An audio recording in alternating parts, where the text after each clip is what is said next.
Hello, Mr. Bank? Yeah, I can't afford to repay my credit card anymore. But don't worry, I've got a great solution. Can you just increase my limit? What? You can't? But if Biden can, why can't I? Holy smokes, everyone. I cannot believe what the credit card companies are doing right now, and I'm shocked with the new data we just got about US debt. Because people, the data we just got is an absolute recipe for disaster. It is a ticking time bomb and is only a matter of months before it blows up. So everyone, what are the credit card companies doing? What's happening with US debt? Well, that's exactly what we're going to go over in today's video. So let's not waste any time, ladies and gentlemen. Let's get straight into the news, the facts, and the data. Look at this, everyone. Now, this title is very deceiving. It says here, US household debt surges as young borrowers struggle with loans. Now, I'm going to show you the data in just a moment. It's not just the young that are struggling. It is literally everybody, but also another very vulnerable group as well. Let's dig a bit deeper. So US household debt soared by the biggest amount in, listen to this, 2 decades in the fourth quarter of 2022, with younger borrowers in particular struggling to make loan repayments amid high inflation and interest rates. So this is absolutely insane, everybody. We're in one of the fastest rate hike cycles in history. So what are consumers doing? That's right, they're taking on the most amount of debt they have at the fastest pace in nearly 2 decades. Now, why is this? Well, that's because their mortgage payments, they've gone up a lot for people that are taking on new mortgages. Their car loans are a lot more expensive. The cost of everything is so much more expensive that they're having to use debt now to keep up. But the unfortunate thing about debt is, everybody, eventually your borrowing capacity, unless you're the US government, gets maxed out. Listen to how much it went up, everyone. This is crazy. Households added $394 billion in overall debt, the largest nominal increase in 20 years, bringing the total to, guess what, this is not just the US government, but the US households to $16.9 trillion. So this is getting absolutely crazy, everyone. Not only is the US government in $31 trillion worth of debt, also US households are now nearly in $17 trillion of debt. Because what does this monetary system rely on? People taking on more and more debt to keep the bubble going. It's kind of like a Ponzi scheme. You need more and more people to come in to take on more and more debt to keep the consumption going. But once people start taking on that debt, once people start spending, well, the house of cards starts to begin to crumble. Mortgage balances, the biggest form of debt for American families, drove the increase, but debt grew across the board. So mortgage balances made up the biggest form of debt for American families, and that drove the increase. But with credit cards seeing the biggest jump in data going back to 1999, the New York Fed economist said in a blog post. So did you hear that, everybody?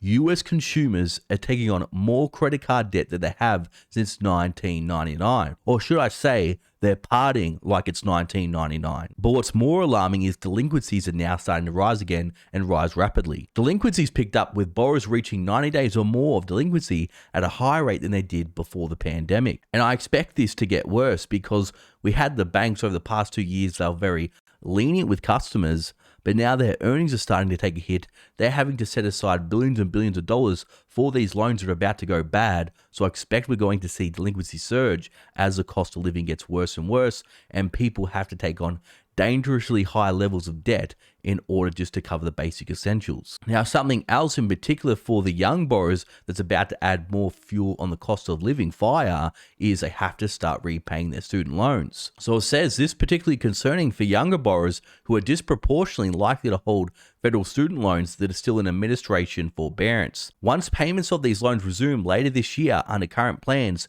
millions of younger borrowers will add another monthly payment to their debt obligations, potentially driving these delinquency rates even higher. So that's right, everyone. This is going to have big consequences for the economy. They're going to have more debt repayments. So that means we're going to see a lot of these young students that aren't too financially savvy. A lot of them are going to become delinquent. And also what this is going to do, a lot of them may spend out there in the economy. We're going to see less consumption, less spending, and that's going to be bad for the economy as well. But let's have a look at a very, very interesting chart that breaks it down by age group to see who's struggling the most. So look at this chart here, everyone. Total debt balance by age. So we can see here, 18 to 29, they're really targeting this age group, but they're actually not being hit the most. That's gone up 21.5% from 1.04 trillion to 1.27 trillion. But look at this. This is the age group that's being hit hard the most, 30 to 39. It's gone from 3 trillion to 3.8 trillion. That's a 27.3% increase. Also 40 to 49, they're doing pretty tough as well. Again, probably a lot of people with kids that have young families. The cost of everything for, food, groceries, schooling, education, etc. is going up. Their credit card balances have gone up 20%. The age groups that are actually doing the best is 50 to 69. They've only gone up about 13%, but something that's very, very worrying, and this is actually higher than the 18 to 29-year-old group, is 70 plus. And they didn't mention this in the title of this article, and this is very worrying for me because, elderly, they worked their whole life, they paid their taxes, they thought that Social Security would cover it, but it's not. And now look at this, their credit card debt has gone from 1.1 trillion to 1.38 trillion, a 21.8% increase. Now, why it's so worrying for the retirees is because they're on fixed income, and a lot of them can't go and earn more income because a lot of them have health issues.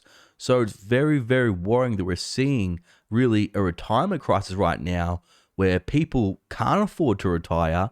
The retirement age is getting higher and higher and higher, and inflation's skyrocketing out of control, and it's really hitting retirees. So another chart here, everyone, we can see here in Q4 2021, it was only 1.5% who were 90 days or more delinquent, but in Q4 2022, it's 2.2%, and yes, why it is not skyrocketing now, we are in the early stage of the trend, and it is going to get worse. Because look at this, everyone, average credit card interest rate has now hit 23.24%. That is absolutely crazy, everyone. If you have a credit card balance with interest above even 10%, you want to pay that off and pay it off as fast as you can.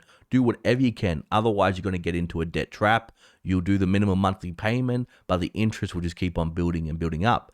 And don't even think about investing in the markets until you paid off your credit card debt, because the average return in the stock market or for most assets is around 10 to 11%. So if you got debt around 20%, you can get a guaranteed return by paying that off compared to putting your money in a very risky, overvalued stock market right now. Now, one thing that's been helping the average US consumer is the unemployment rate is still very low. People still have their jobs, they can still qualify to take on more debt, but something that's going to trigger this debt time bomb, or this ticking time bomb, is going to be once we start to see more layoffs and people can no longer make their payments. Listen to this. Losing one job has traditionally been a major factor for falling behind on loan payments. With the labour market still tight and unemployment rate at 50-year low, the recent rise in delinquencies is more likely to be a result of rising prices and interest rates. So that's exactly right, everyone. If we're already seeing delinquencies tick up right now, like I said, once the unemployment rate ticks up, this is going to get even worse. And we can see another interesting chart here, how debt is held by age group, auto loans, credit card, housing, student loans, and other, etc. And we can see here by color code, black auto loans, pink credit card, blue housing, yellow student loans, and green other. And down here we can see the age groups as well. Now this is also going to take a toll on the housing market, because if people have huge amounts of credit card balances, or they're falling delinquent on their other loans, they're not going to be able to qualify for a mortgage. And we've got some new data here to show that loan mortgage originations are falling to 2019 levels. The Federal Reserve's aggressive interest rate cycle took a toll on new mortgages originations, which include refinancing, which has dropped to levels last seen in 2019. So we can see here another fantastic chart here, everyone, of US mortgage originations. And we can see it's now fallen to 497 billion in the fourth quarter. So I know we're thinking, well, okay, what does all this data mean for you, for the markets, and the economy in simple terms? What this means is, everyone, we're seeing the early stages that this debt crisis is about to get much worse. We're seeing that unemployment is still low, even though the real unemployment rate is much higher than the officials are letting us know. But we are already starting to see the early signs of inflation taking a toll, and high interest rates are skyrocketing. People are taking on more debt. This is a recipe for disaster. So what I expect to see over the coming months is we're going to see delinquencies rise. We're going to then see more defaults. This is going to hurt the bank's bottom line. People simply can't continue to take on debt forever. unlike the US government. Because what I keep hearing from these out-of-touch hedge fund billionaires, they keep saying the US consumer is strong, they've got so much money, they've got a great balance sheet. Well, people, when I look at the data, I think the average US consumer has never been worse off. And with rising interest rates, what this is going to mean is a lot of people's discretionary spending that they would be spending out there on companies, which will help their earnings increase, help their stock values increase. Well, all their extra money is going to go to pay down their debt. So we're going to see spending fall on these companies. Their earnings reports, like I keep warning about, are going to get worse. And the economy is going to get worse because one person's spending is another person's income. So we will start to see this affect the labor market. So everyone, I expect things to get much, much worse before they get better. If you got credit card debt, do whatever you can to pay it down now because interest rates are only going to keep rising. But everyone, what do you think about all of this? Let me know down below. Now, for all my loyal viewers and subscribers still watching, you're awesome. Thanks for watching. I'll see you all in the next video.